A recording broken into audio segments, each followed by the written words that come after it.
This is Cashing Out on VSiN, the sports betting network.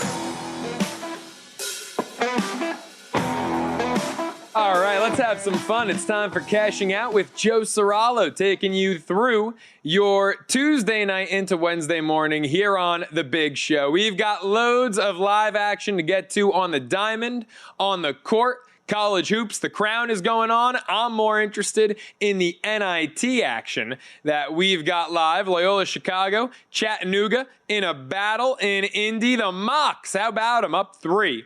With 15 and a half to go in that contest. The Chattanooga laying 2 and a hook on the live line. Loyola catching 2.5, juice 20 cents. We've got Loyola laying 2.5. How about all three of yesterday's guests taking Chattanooga plus the 2.5? So went against my 3 guests from yesterday. A little friendly competition. One of them, my father, George Ceraulo, successful surgery this morning. So I know he's watching, feeling better. Pops, glad to have you with us. Glad we didn't lose you under the knife there. Just hernia surgery, folks. Nothing too serious. Speaking of guests, we've got great ones tonight. How about it? Hour 1, our buddy Joe DeLeone, NFL Draft, college football analyst, A to Z Sports. He's going to join the program. Hour 2, per usual, Tony Cotillo, going to bless us with some baseball and NBA bets. And then our favorite, Jack Jones from BetFirm.com, going to join the program in Hour 3. Can't wait to hear Jack's picks on the court. Right now, live action, USC Tulane about to tip. We'll dive into that Crown situation a little bit later on in the program. Had Circa's own CEO, Derek Stevens, on earlier today on the network talking about that whole debacle. But USC Tulane down the road, and the Trojans, depending on the shop, laying anywhere from 7 and a hook to 8 and a hook against the Green Wave. Villanova, open lane 2.5 against Colorado. One of the easiest covers of their seasons. Closed lane 5, still a non-sweat for the Wildcats, who get there with, I believe, darn near a 30-point win over the Colorado Buffaloes. Other Crown action earlier in the day. Cincinnati made quick work of DePaul, 83-61. And maybe, just maybe, now we'll see what happens with the Crown. This could be a one and done. Little experiment. I have nothing wrong with a postseason experiment. Maybe games like Villanova beating Colorado 85-64 or Cincinnati beating DePaul 83-61. Just maybe games like this are the reason we don't need a 14-21 Colorado team in postseason play just because they're a Big 12 squad. Or we don't need a 14-20 DePaul team in postseason play just because they're a Big East squad. You know, there's been such a to-do made of these power conference teams, and, let's do an all-power conference postseason. Well, maybe some of these teams, regardless of their conference, just suck. And maybe we don't need the 10th or 11th place Big East team or the 16th place, that's right, dead last in the Big 12, Colorado. Maybe we don't need them in the postseason because maybe they were last place for a damn good reason. Now, there was a good game. UCF, Oregon State, Beavers attempted a comeback, down 45-36 at the half. Outscore the Knights 39-31, come up just short, but they do, most importantly, get the cover. Knights were laying anywhere from 5.5 to 6 in town.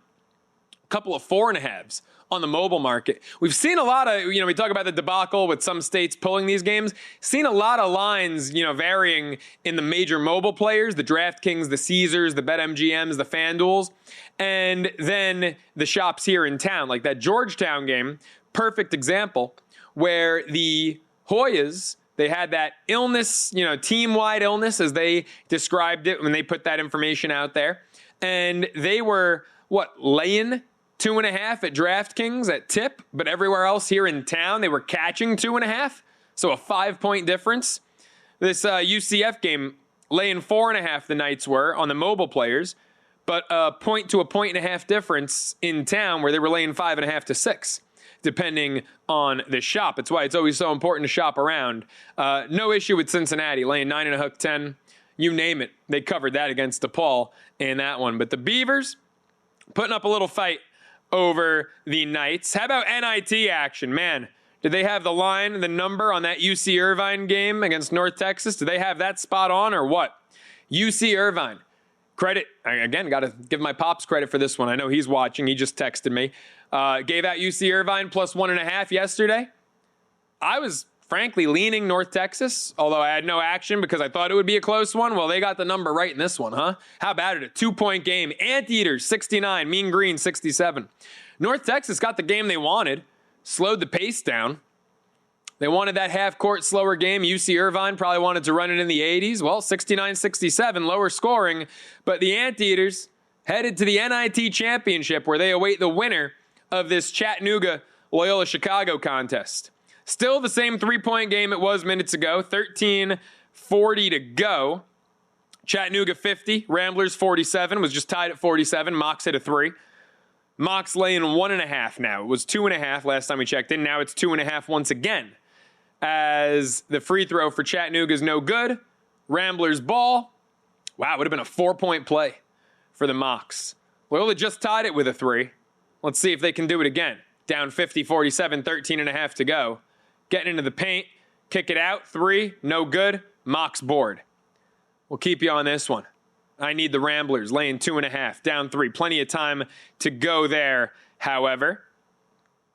We've got some CBC semifinal action Wednesday. Butler catching 6 and a hook at Boise. And Nebraska, I mean, it says at, right? It's all on a neutral. It says Nebraska's at Georgetown. I guess based on seeding. The Huskers laying 8 in that one against Ed Cooley's Hoyas. I'll tell you what. Georgetown, disappointing season. Ed Cooley's not a guy I want to go up against in the postseason. Just isn't. NBA action, was waiting for this one to get to the half. 3 seconds to go in the second quarter, so we're almost there. But Minnesota, Denver in a nail-biter. 53-52. Nugs laying 2.5 on the live line are the Denver Nuggets, who pre-flop were laying 2. There was a 2.5. There was a 1.5. Mostly 2 across the board. And this game living up to the anticipated close game hype thus far. Phoenix took an L at Milwaukee. How about that? The Suns, 35-41. Why am I smiling? We are one Phoenix Suns loss away from cashing out our season under 40.5 wins for the Suns. One more loss, and we're there. We got the Raptors before the calendar hit April.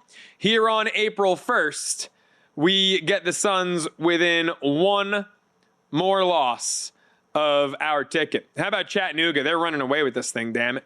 Unreal. 55-47. Night started out good for me. Hit a plus money prop on Senga right out of the gate. Corbin Burns was looking fantastic for Arizona. Ran into some defensive trouble there. Couple of unearned runs for Burns. Got yanked after 4. Pitch count was, everything was going great. And then just a long bottom of the 4th, and that was his last inning. We didn't get over on the outs. We didn't get the D-backs first. And this is what kills me. Arizona's got the glaring starting pitching advantage. They end up winning the game 7-5. But instead of going full game money line, we go first 5 because the pitching advantage is what they had. Well, the full game money line was not only a better price, but that hits first 5 loses. All because of some unearned runs, Burns having to throw unnecessary pitches. That's always the worst. When you take a pitcher with an outs recorded prop, you got to handicap their defense as part of that. Because you don't want that guy throwing more pitches than he needs to. Unearned runs. That's also what got Senga. Now, we got there with our strikeouts. He threw, 5 innings, 8 strikeouts? So we got there relatively sweat-free. He had that big 3rd inning where he struck out the side and was at 5 Ks through 3. So that was a pretty easy cash out, especially for a guy who didn't have a strikeout after the 1st inning. Got 5 in the 2nd and 3rd, and then just needed 1 more, finished with 8. But unearned runs there. Plaguing Senga, allowed 4, only 2 earned. The 2 in the 1st inning, double and a home run, first 2 batters. After that, Senga looked sensational. And the Marlins win at 4-2. The game-winning runs, the 3rd and 4th runs, it was tied 2-2, unearned. Back to this Phoenix-Milwaukee game. Booker gave him 39. Remember the Suns without KD for a while. Booker, 39 points, 11 assists. Nick Richards, double-double, 13 points, 11 boards. Grayson Allen inserted in the starting lineup, 23. How about Colin Gillespie, the former Nova champ? Nova Wildcat, hero there in Philly. He gave him 18 in the starting lineup. But no Bol, no Monty Morris, no Plumlee, no KD, no Brad Beal. I mean, the Suns team unrecognizable. Frankly, I'm surprised they put up a $123. But Milwaukee, 133. They cover, laying 6.5 to 7 with the 10-point win. Giannis, 37 points, 11 assists. Lopez, 22. Ryan Rollins, 23. Lopez, by the way, 6 boards, 6 dimes. Kuzma, 12 points. Taurean Prince, 16. All 5 starters with a dozen or more. And only 3 guys came off the bench for Milwaukee. They ran an 8-man rotation, pretty much the minimum that you'll see in the NBA. And all 3 guys off the bench gave him between 6 and 9. Folks, you want to know where the money's really going? Unlike other sources, our betting splits right here at VSiN come straight from Circa and DraftKings, giving you insight into where the sharp action's landing. Circa's known, of course, for taking big bets from the pros, while DraftKings provides a broader market perspective, meaning you're getting the real action, not just public money, but the kinds of wagers that actually move the lines.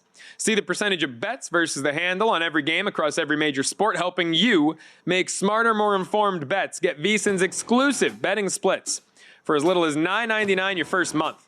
VSiN.com/subscribe. Chattanooga last 2 minutes on an 8-0 run. Loyola Chicago from 3 in the second half, just 1 of 8. 11:25 to go in that one.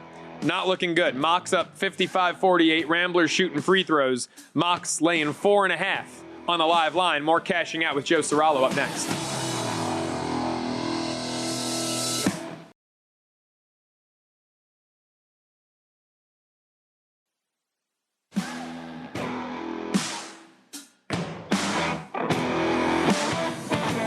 Welcome back to Cashing Out here on VSiN, the Sports Betting Network. Boom, there it is. 3-pointer Loyola Chicago. Jaden Dawson, how you doing? 57-54. Was just 55-47 a minute ago. Ramblers on a run. Oh, almost had a steal too, and they deflected it right to the guy Chattanooga had down low, number 34, for a layup. Would have been a 3-point game. Loyola ball. Instead, Mekhi Richards picks up the tipped pass and makes it a 5-point game. Rambler's going to go again from 3. That one's way off. Didn't even get rim. Air ball. What a rushed shot. Speaking of threes, how about Steph? 12 of them? Unbelievable. Golden State. Got to give him credit where it's due. Father knows bets. What is he, 3-0 thus far? Golden State laying 2 and a hook. They cover at Memphis. The auto fade Grizzlies. Steph has 52. 12 threes, 52 points, 10 boards, 8 dimes. Unbelievable. UC Irvine, the other play. Villanova, yeah, 3-0 Father Knows Bets. Going to need some runs in Petco. Had the over Cleveland, San Diego. I know you're watching. Can't let you off the hook, Pops. Got to call you out for the one in progress. There's time. You can get some late runs at Petco for your over 7.5. But 3-0 thus far through 7 bets he gave out. And Golden State, I mean, I'm kind of surprised, frankly, that Memphis scored as much as they did. The way the Warriors playing defense lately, Jimmy, Draymond, and company. Draymond, triple-double. How about it? 13 points, 10 boards, 12 dimes. Jimmy, finally some offense. 27 points, 12 of 12 at the free throw line. Golden State was a perfect 28 of 28 at the stripe. How about that? Curry, 8 of 8 from the line, 12 of 20 from 3. Guy should be playing for Nate Oates at Alabama. Again, 52 points for Curry. The story in that one, John Morant had 36 for the Grizz. Edey, double-double, 10 points, 16 boards. Triple J, Jaren Jackson Jr., 22, 7 boards. 1 block, fouled out, 31 minutes. Golden State, 44 and 31 on the season. Grizzlies in absolute free fall as they drop to the 6th seed. Memphis is going to go from the 2 seed to the play-in. I can't believe what I'm witnessing here. They're virtually tied. Minnesota wins. They will be tied. They're tied in the loss column currently with Minnesota and the Clippers. They have 1 more win. The Memphis Grizzlies, I'm going to say that this happens. They're going to go from the 2 to the 8. I don't see Memphis staying above that. I mean, they're not going to dip to 9 where, oh my goodness, Dallas is suddenly in the 9. Thought Sacramento had that 9 seed on lock. They're 3-7 last 10. Mavericks in the 9 spot. Sacramento in the 10. Phoenix 2 games behind them in the loss column. Portland 4 games back. I don't think Portland's been able to get within closer than 4 games. Trailblazers were that team I thought was sneaky, and they're not able to get within 4, it looks like. So Phoenix still fighting, but that schedule not getting any easier. At Milwaukee, lost. At Boston coming up. At the Knicks coming up. Another 3, Chattanooga. My goodness, the Mocs can't miss all of a sudden. 65-57. Chattanooga, it's back out to an 8-point lead. Loyola cut it to 3. I'm really surprised the Ramblers are just letting the Mocs get whatever they want. At the under 8 timeout here. We'll get you a live line in a minute. Nuggets, Wolves, 53-52. Live line, Denver minus 2.5. They were laying between 1.5 and 2.5 pretty much everywhere. Chattanooga, wow, 7.5. This thing was living between 1.5 and 4.5 the entire second half. Now 7.5. Mocs are laying up 8. Inside 8 to go. 8 of 20 from 3. Feels like they've all come here in the second half. Loyola, 6 of 22 from 3. Feels like 2 of them have come in the second half. Unreal. And Loyola's shooting 50% from the floor. They're 14 of 18 from 2. So why the hell are you 14 of 18 from 2, and yet most of the shots you've attempted are from 3? I mean, it's not like Chattanooga's lights out from beyond the arc. 8 of 20, 40%. It's really good. It's not mind-numbingly good. Like, if you're Loyola, take it in the paint, play some damn defense, claw away. Had a 4-point lead at the half. Getting outscored 31-19 here in the last 12 minutes of play. That is inexcusable. Chattanooga's got almost as many points in the last 12 minutes they did the entire first half. Had 34 first half, 31 thus far in the second half. Inexcusable if you're Loyola. Let's take it to the diamond. Talked about the Mets game, the Yankee game, Mariners, Tigers. Man, should have just gone for the damn K-prop. Logan Gilbert again has a really juicy K-prop. It was over 7.5, but it was like minus 40 cents. He had to go 9+ Ks to get any sort of value on the board. Well, 5 innings, only 15 outs recorded, but 10 of them via the strikeout. 10 punchies, 3 earned. Tigers up 3-0 top of the 7th. Key word there, nothing. Mariners offense, nothing. As in 1 hit. God, the Mariners are a team I always look to bet because I'm always intrigued by their starting pitching. They have such good starting pitching, but the props, like Gilbert over, I think it was 17.5 outs, was minus $2. Over 7.5 Ks was minus 40 to 60 cents, depending on the shop. They have pitchers that you want to bet on, but then the pitchers get priced out, and you try, all right, let me take an alternate angle. Let me go first 5, and they have 1 hit in the first 5. No runs, 1 hit. It's the definition of insanity. Doing the same thing over and over again and expecting a different result. Running this Mariners lineup out there day after day and expecting them to score runs is insanity. This front office should be ashamed of themselves. Made absolutely no effort to make a splash in the offseason. I mean, look at this lineup. Top 4, you got Victor Robles, Julio, Cal Raleigh, Randy Arozarena. 5 down, Luke Raley, Rowdy Tellez. Who the hell is Bliss? Mastrobuoni. I mean, I like the third baseman just because he's obviously Italian. You got Ryan Bliss at second base hitting 7th, younger than me. Also 5'7". Not that that matters, but I don't know. 5'7", $160 soaking wet. What the hell are you going to do for me when I need you in a spot to drive guys in? Miles Mastrobuoni. Sounds like he should be the maitre d' at Andiamo down the street. What has Miles Mastrobuoni done in his career? He's hit 222 across 248 career at-bats. That's what he's done with 1 home run. Yeah, welcome to the show. You got a 25% K rate, a sub 300 OBP, and 1 home run. This Mariners lineup is dreadful. It's an embarrassment. You know what's not an embarrassment? Taking your sports betting to the next level. The sharp plays at sharpplays.com are your secret weapon if that's what you're looking to do, folks. Since 2011, they've been building trusted relationships with major sports books and sports insiders worldwide.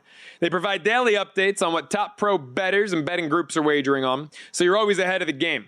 But that's not all. They just launched a cutting-edge AI betting analyst that provides even more selections and reports, giving you the edge you need to win. Best part, you can check out their content free anytime. Get real-time betting action reports, alerts, and more through email and Twitter directly from the pros. Plus, explore all their records, included detailed online logs right on the website at sharpplays.com. With the Sharp Plays, you're joining a team that's never had a losing year. So what do you have to lose? Start today. Get access to the best betting insights at sharpplays.com. Let's look around the scoreboard, Major League Baseball. How about Nate Eovaldi? Game he turned in for the Rangers. 1-0 gem at Great American Ballpark. That's over Central, typically, Great American Ballpark. Eovaldi with a Maddox. Hey, Greg Maddox was just here at Circa for opening day. Complete game shutout. Under 100 pitches, 99 to be exact, 70 strikes. How about that? 8 Ks, no walks, 4 hits. What a night for Eovaldi. Spears looked great for Cincinnati. 6 innings, 1 earned. Only run he allowed was a Wyatt Langford 2-out solo shot in the first inning. After that, goodness. What is that? How many more outs? 54 in a game? So 52 straight outs without a run. After that Wyatt Langford solo shot in the first. Hey, speaking of 1-0 games, we've got one in LA right now. Braves leading the Dodgers. Now, the line movement on this game was incredibly interesting. I was looking at this spot to potentially bet Atlanta, get its first win. They're minus $2 on the money line. Hey, if you think the Dodgers are live, they're plus $1.40 on the money line. Chris Sale is going to be out of the game soon. It's going to be the Dodgers versus Atlanta's bullpen. I don't know. I don't think the Dodgers get shut out. But Chris Sale, 4 innings, 65 pitches, only 3 Ks. It was 5.5, but it was heavily juiced to the over. Atlanta up 1-0. Dustin May, 4 innings, 5 Ks. Back from injury. He's working, top of the 5th. Fielder's choice for Atlanta. How they got their run in the second. Been a great pitcher's duel ever since. Dodgers plus money has to be enticing when you know Chris Sale's only got probably about 2 innings left in the tank, and it's going to be the Dodgers versus Atlanta's bullpen, 7-8-9. Not a team I would take to get shut out. More cashing out with Joe Ceraulo. Joe DeLeone joins us, talking draft odds up next.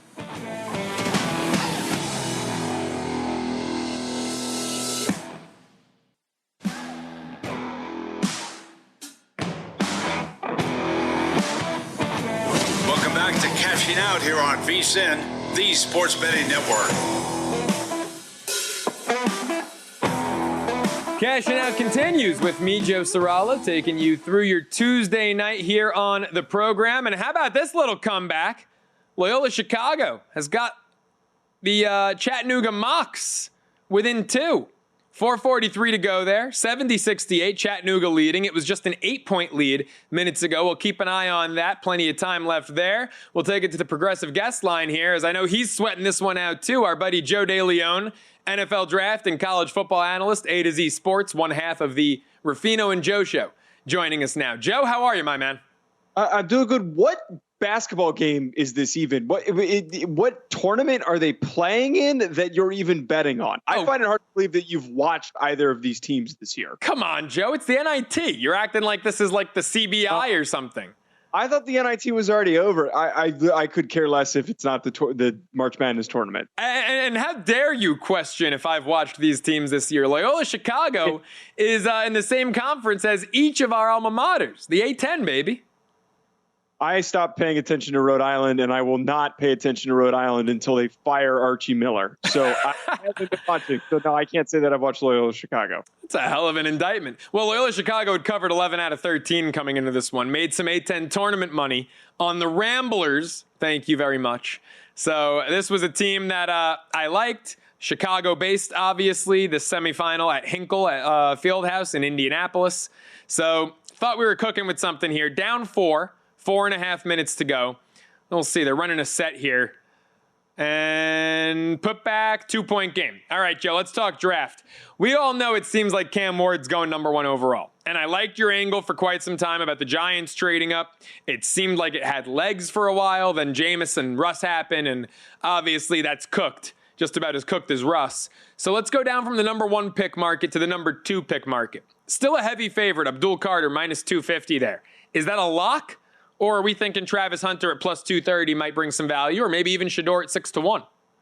So one thing that really caught my attention at the NFL owners meetings so far this week, Joe, is that Jimmy Haslam made a point to one, acknowledge that the Deshaun Watson trade and signing a contract was a swing and a miss, but he also elaborated further that they're not going to force something here at quarterback. And I think that that is the right approach for the Cleveland Browns. I think that's also a pretty clear indication that their eyes are turning towards the 2 premier defensive prospects. I stand very firmly on Abdul Carter being the smartest pick for the Browns. And I also think if you are the Cleveland Browns, it would be the best decision for them to make, meaning it would be the best bet for them to make. Look at who they have to face off with. Look at who they have to deal with just in their division. Joe Burrow, Lamar Jackson. If they were able to put together the same level of defensive prowess when they went to the playoffs a couple of years ago with Joe Flacco as their quarterback, they'd have to see the likes of Justin Herbert, CJ Stroud, Patrick Mahomes, Josh Allen. The AFC is loaded. And the only way that you can counter that, instead of trying to figure out the whole rookie quarterback mumbo jumbo, see if you can get something out of Shedeur Sanders, it's 4 years away, 3 years away of being competitive enough to go toe to toe with the guys I just listed. Instead, you need to be playing chess, not checkers, and go after those quarterbacks with what would become the best pass rush in the NFL. I can say very confidently that Abdul Carter and Myles Garrett, by his second season, Abdul Carter's second season, that would be the best pass rush in the league. 2 top defensive prospects from their respective drafts, rushing the passer with freakish athleticism and the ability to work off of one another, and Abdul Carter to learn from Myles Garrett. Man, imagine having to block those. I know as a long snapper, you didn't really have to worry about blocking much of anyone, but imagine having to block those guys on punt plays. So don't put that on me. I just like how defensive you get. Abdul Carter, Myles Garrett, that would definitely be the best, most formidable duo of pass rushers, of edge rushers in the league. But is Cleveland thinking the same way you are? Would there be any value with a Travis Hunter play here, plus 230? I think that there's certainly value here, and just maybe not putting a massive bet down, but placing a bet on Travis Hunter instead of putting anything towards Shedeur Sanders. And I think that the argument I've heard for Travis Hunter is that their offense was super weak last year. Quarterback was the reason, but this offense also lacks offensive weapons outside of Jerry Jeudy. They also need help at outside corner. So you can effectively kill 2 birds with 1 stone. I do find it really funny, though, that we're at this one spot in the draft where we're getting really close. We're only 3-ish weeks away, less than 3 weeks. And the Travis Hunter argument for all of the teams in the top 10 that might consider taking him is, well, we don't have a good receiver and we don't have a good cornerback. So let's take him and ask him to play both. That is the logic that is going to be applied for any team that's considering taking him. So at the end of the day, to address your question, the only 2 prospects that I feel strong about at this current moment is Travis Hunter and Abdul Carter. Shedeur Sanders does not feel like that's totally going to come to fruition. So does it feel like if Hunter doesn't go 2, he's a lock to go 3? Because, I mean, minus 140 for him to go 3rd to our New York Giants. I mean, he's the guy I wanted all along. I didn't want the Giants, and it's actually really funny the way that my viewpoint on this, the fandom in me has changed my viewpoint on this, because the Giants fan in me wanted Cam Ward back in September, right? And now as I'm looking at the potential for maybe Archie next year, which I believe you said last week, right, that you think Archie might stay there a couple years? Yep. So, I mean, the hopefulness surrounding Archie for me has me wanting the Giants to stay away from quarterback, get Hunter, and then boom, get Archie and have Neighbors and Hunter in years 3 and 2 respectively for rookie Archie Manning. So here's the big reason why I keep saying that Cleveland is the biggest domino out of any of the teams in the draft is for this conversation that we're having right now. Because if they don't take Shedeur Sanders, The Giants have to take Shedeur Sanders. No. They would feel incredibly lucky that they didn't have to trade up to go and get Shedeur Sanders. Seriously, look at the circumstance that they're in. They're completely screwed. Joe Shane and Brian Daboll are in serious trouble if they don't show some sign of life, some sign of positivity. Russell Wilson and Jameis Winston aren't going to provide that. There's no shot that they get to the playoffs with either of them at quarterback. If you miss the playoffs, but you got a rookie quarterback who looks good and you're Brian Daboll and you produce some big plays with him, and maybe in the second round, Joe Shane drafts an underrated receiver and he has a good season, Shane saves his job. They are in desperation mode, absolute desperation mode, and they need to turn to any moves that save their job. So if Shedeur Sanders on the board, absolutely they're going to take him. But now, as we've seen with those quarterback moves, they're so freaked out that they don't feel like that he's going to be there by signing two viable starters. I would think that Travis Hunter would be the pick, though. And if in this circumstance, Abdul Carter's there, Abdul Carter doesn't really make sense. As much as I would love for the Giants to do that because I love Abdul Carter, they already have Kayvon Thibodeau. They just traded for Brian Burns. They already have a lot of investment on their defensive line. They would probably go with Travis Hunter in that circumstance. But Joe, to be very frank, I think that Shedeur Sanders, if he's there available at 3, that it is a rush to the podium type of a pick for them. I just don't know. Did you see the clip of Hasselbeck saying that Shedeur reminds him of Andy Dalton? I mean, look, I've had doubts about Shedeur for a while. I think he can be a serviceable quarterback, but Andy Dalton was a serviceable quarterback. I don't know if I would take Shedeur at 3. It almost feels like forcing Daniel Jones at 6. So both parts of that. I don't agree with Hasselbeck. I don't think that Andy Dalton is a good comparison for him. I think that Andy Dalton's a good comparison for Jackson Dart because Jackson Dart should go in the second round and he should be drafted with the approach of, hey, maybe he starts, maybe he doesn't. And if he does start and he's a very average starter, it feels like a win. But the Giants are in this position where you need to get Shedeur Sanders, who at least has a high floor. I think that he has a higher ceiling than Andy Dalton. I think that this has been a tough comp to sell, and I've gotten made fun of by other radio hosts for pushing this. But he is Teddy Bridgewater before Teddy Bridgewater suffered his knee injury. And Teddy Bridgewater was an above-average starter who looked very reliable, very viable. He was trending towards being one of the better quarterbacks in the league. He suffered the knee injury. He already wasn't super mobile, and then his mobility went completely out the window. I think that Shedeur is a much better decision maker and a higher IQ player than Andy Dalton. But I understand what he's trying to say, though, Joe. The whole point here is that he is not your typical second overall pick. He is not Drake May. He's not Jaden Daniels. He is not Justin Herbert. He is not one of these guys that is going to go on to be a consistent top 5 player if he hits his ceiling. Instead, a realistic ceiling for him is the 10th best quarterback in the league. More realistically, will be probably hovering around 13th, 14th, or 15th for most of his career.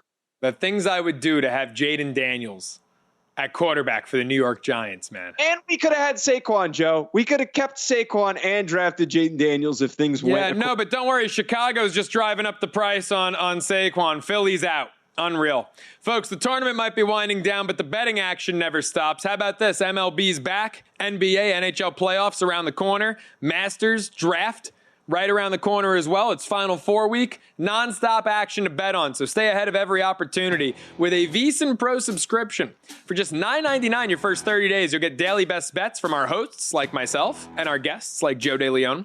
Exclusive betting splits from DraftKings and Circa, 24/7 video access on the VSiN Watch app. No matter the sport, VSiN Pro's got you covered. Sign up now, VSiN.com/subscribe. Just $9.99. More of the two Joes after the break.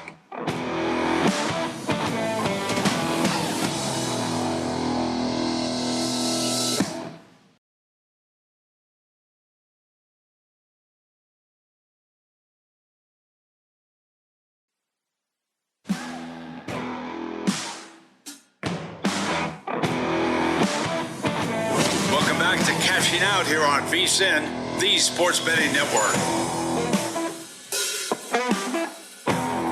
Cashing out continues with a healthy dose of Joes here. Myself, Joe Ceraulo, taking you through your Tuesday night. Joe DeLeone, our friend, college football and NFL draft analyst from A to Z Sports, half of the Ruffino and Joe show, with us on the progressive guest line.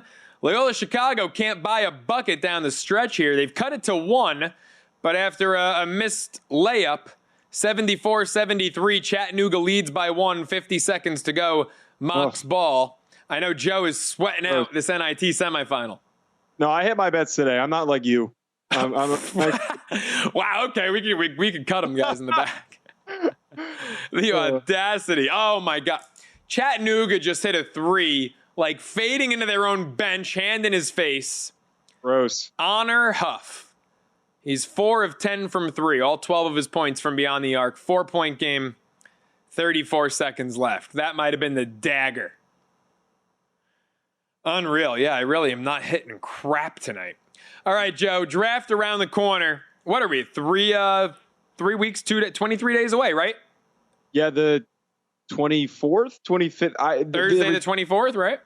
Yeah, I believe that's correct. Every day is a blur, but yeah, we're so close. After this week, it is going to be really creeping up on us fast. How many mock drafts in are you? How many more do you have to release? I have only done 2. I have a third one that is going to be coming out next week, and then I will have a final 4th one that is going to come out the Monday of draft week. All right. Awesome. So I can't wait. And next one's coming out Monday too. So when you come on next Tuesday, we'll have that draft, that mock draft out already, your 3.0 edition?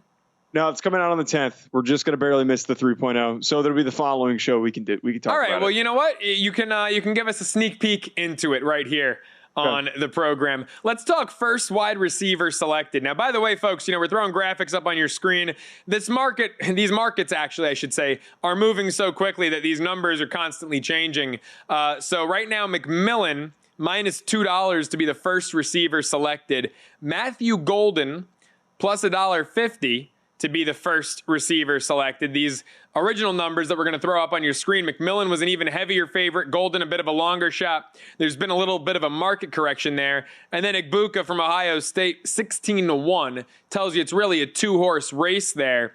Joe, what are your thoughts? Can the Longhorn Matthew Golden work his way in to be the top receiver taken? So I think there's 2 angles to approach this. There's the logic and the likelihood of what ends up happening. I think that the NFL, despite some concerns about Ceraulo McMillan's ability to separate, he is a lot of times on film that he's this tall, long, physical guy that just can't create separation with his footwork or his long speed because he wins with physicality. He wins in contested situations.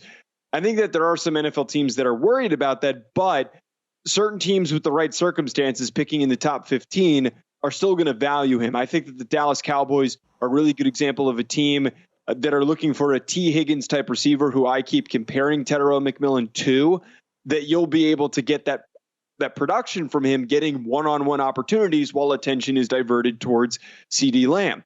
But if I'm taking the betting approach, I'm putting money down on Matthew Golden because of the odds that are on the table, because there is a world that this could occur, because we know every draft, go look back, guys that run ridiculously fast 40s that are in the first round conversation tend to rise dramatically. It's easy to look back at Jameson Williams, John Ross. We can keep going further and further with plenty of names that tested really well. Henry Ruggs, that were in the mix, that were guys that could have been the second or third receiver, but the elite testing times and the long speed caught the attention of particular NFL teams. And I think on film, Matthew Golden did a lot of really good stuff. He's got really good hands. He's a really good route runner. He played secondary to the primary role that Isaiah Bond was supposed to be playing. But as soon as Isaiah Bond started to stink down the stretch and have issues, they started to go to Matthew Golden more, and his production boosted a ton. He didn't get a lot of deep route concepts, so that deep speed didn't show up on film. We saw the numbers. I think that the NFL is going to get super excited about this, which means if you're looking for a bet to place, I would put money down on Golden for that chance that a team that covets speed is going to take that shot on him. And maybe after seeing, now look, he's not quite as fast as his old teammate, but after seeing what Xavier Worthy did with Kansas City his rookie season, these guys, I feel like they got the misconception that they're just speed demons. They don't have route running abilities. They don't have good hand. Xavier Worthy is a speed demon who also happens to be a hell of a receiver. And maybe teams look at what he did rookie year with Kansas City and they say, hey, maybe Matthew Golden, he's already got the speed demon part of it. Maybe he is worth being the top receiver taken in this class. You mentioned a team that I want to stay on here, Dallas, because we've talked about Ashton Genty. And the odds have shifted tremendously. Dallas was the short shot for quite some time when this market first came out, who will draft Ashton Jeanty. Now they're third at 8-1 behind the Bears at plus 225 and the Raiders odds on minus 150. Is it a foregone conclusion Jeanty's going to be a Raider? What do you think about this? Well, what was really funny today, Spytech, I believe, is the general manager's last name. A new general manager, we're still getting used to him, but he had comments today saying that his oldest son, who I think is 10 years old, who's getting into paying attention to football and fantasy and whatnot, told him that if they don't take Jeanty, he is going to excommunicate himself from the family. That was funny. But if we read into it a little bit further, maybe it means that if he's so comfortable making that statement, that they're not selecting him that seriously. But it does make a lot of sense because Pete Carroll loves running the football. And since he had Marshawn Lynch, it felt like he was constantly trying to find that next premier elite running back, and Ashton Jeanty would give them that. I don't think this is a smart pick, though. If I'm the Raiders, I think that there are a lot more issues that need to be addressed, like rounding out their offensive line and trying to find other defensive weapons to play alongside Max Crosby to set him up to succeed. There's a lot of other things that need to be focused on rather than throwing a running back into the mix. If you're a team that is willing to take a running back, you need to be a team that is in playoff contention, which is why I think the Bears make the most sense. And I think the Bears would be the best destination for him. And I would be willing to place that bet for the chance that the Raiders in the next couple of weeks decide that, like, hey, let's try to figure out and take some of these other positions instead. Imagine Ashton Jeanty in the mix with Caleb Williams in his second season, with an offense that is led by Ben Johnson, who focuses around running the football, and also the receiving core that they have with DJ Moore and with Roma Doomsday. I keep making that mistake. They could have an extremely explosive offense with that entire core, and the ability for them to run the football as aggressively as they could with that improved offensive line, I think would be super scary. So I love that thought of the Bears, and I also love the odds for them sitting as the second team. So, Joe, I want to get to the first O-lineman selected odds, but you talk about, look, we all know it, and you alluded to this without saying it necessarily. Running back's a luxury pick, and the Raiders don't have the luxury of selecting a running back. Do the Bears, coming off a 5-12 season, do they have the luxury of? I know we all want to see Jeanty and Ben Johnson, and I know that makes us lick our chops, right? But don't the Bears need a lot more than to take a running back with their first round pick? I mean, look at what they did in free agency. They were very aggressive about improving their offensive line. That was the big issue for them. And if they didn't make any of the moves that they made at O-line, I would absolutely be saying, oh, this is going to be a guard, this is going to be a tackle. But I don't think that there's that same sense of urgency. They have a veteran group. They can address that on day two. I think that right now, with how inconsistent and inept their offense was, finding dynamic playmakers to add into the mix, I think that is going to be the priority. And Ben Johnson did this once before with Jahmyr Gibbs, and we kind of scratched our head thinking, like, why would he take him that early? And the dividends were paid off. Okay, fair enough. The Gibbs, you know what? That's a great point, because Jahmyr Gibbs is such an integral piece of Detroit's success. Joe, about 90 seconds left here. First O-lineman selected. Who do you think it will be? Who do you think it should be? Pretty much a toss-up between Membo and Campbell.